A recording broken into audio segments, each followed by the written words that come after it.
And the long-awaited homecoming for you. You sick of people talking about it yet? Hitting you up for tickets? Are you excited? Kind of mix of emotions. How are you feeling coming into this? Yeah, I get a lot of questions, about the added pressure and all that. But I told friends and family right away, here's your ticket form. Don't bother me with it. I get 4 tickets for just my family, and that's it. I'm not dealing with it, And so, and my team, took over as far as any questions, whatever, tickets, whatever. So for me, it's routine. Same fight week as every other 35 fights I've fought. I'm in the hotel. I'm not staying at home or anything like that. I'm doing everything, I usually do. So nothing's changed really.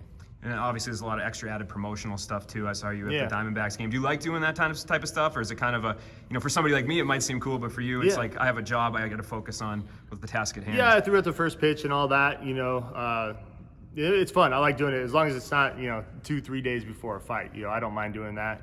Threw a 95-mile-an-hour fastball right down the middle. So, after seeing Conor McGregor, did you feel like the pressure was on, or? After seeing that, there was no pressure. I just had to get it to him. Yeah, I love it, man. Talk about this fight. I know we've touched on it a little bit with you and Corey. Your backstory, kind of, he's brought up practice, things like that. Yeah, I mean, Corey's out there, talking about this, he knows whatever. He knows what. We were sparring. I'm in the middle of camp, and he maybe got a takedown in sparring or something like that. So I don't know, if he's holding on to that, I'm not that guy, and we're talking about practice, and second of all, even if he really did, you don't go around telling media and other people, when you're a paid sparring partner. That's like an unwritten rule, and so whatever. I mean, if he needs to use that, it is what it is. But, I'm the guy that's a heavyweight champion, was double champion, and only getting better in this fight.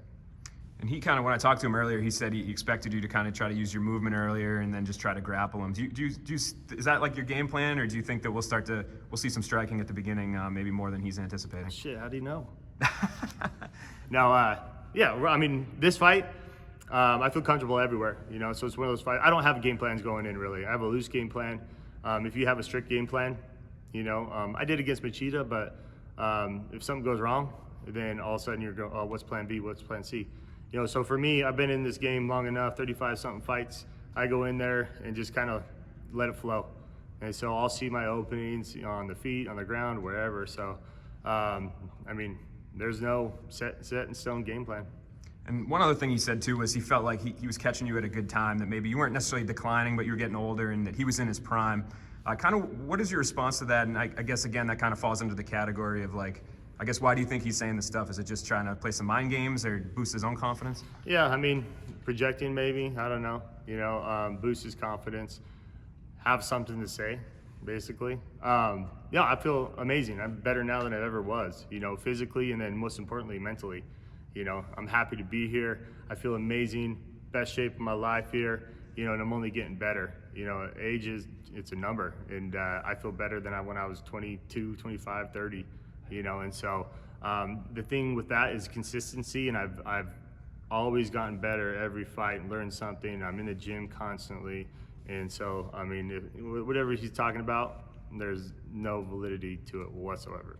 The other side of the bracket, Vadim Nemkov and Julius Anglichis, not the fighter that we expected to see challenge the champion. Do you have any sort of read on that? I don't know how much you've watched of Julius or really watched any tape, but what are you kind of expecting out of that one? I haven't watched Julius too much. I've watched one of his fights when I was doing analyst desk work at Bellator, but I think he's tough. I think he's well-rounded and has a lot of weapons and a lot of tools.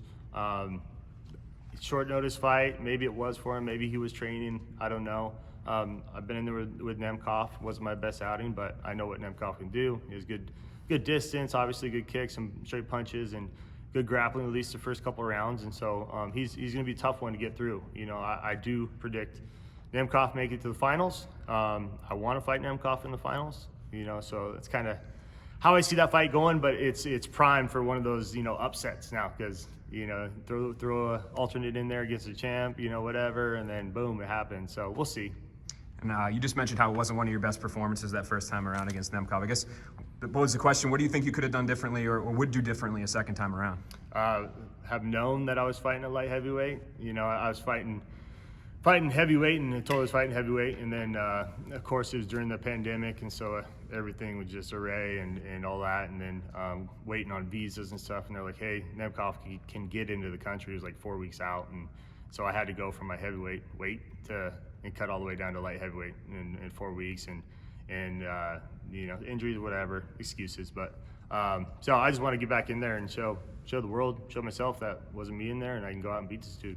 Last question, speaking of heavyweight, Valentino Waldowski's here this week, the interim champion. Have you bumped into him at all? Oh, I know. He watched me in my training session the whole time. Yeah. You know, so we're sharing, you have blue corner, red corner, whatever, and, you know, we're in our big padded room, or mats, whatever, and walked at the same time as Nemkov and all that, and hit mitts and all that, and he didn't make it.